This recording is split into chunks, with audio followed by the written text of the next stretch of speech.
Some people were asking me how I make these clay banana magnets, so the first thing I do is I take some air dry clay and I roll that into a ball.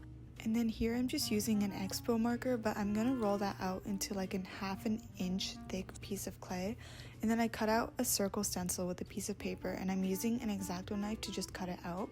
So then I take some water and I smooth out the edges of the banana. And since this is air dry clay, it takes about 2 days to dry. And as you can see here, I did blueberries and tangerines as well. And then we can start painting. So I mix a light yellow color for the base, and then I start doing this pattern, which is kind of like a triangle with a darker yellow color. And this part takes a little practice, but I mix the two colors together until it's kind of like a gradient. And then for the final part of the painting, I use this dotting tool to add dots, which are the seeds of the banana.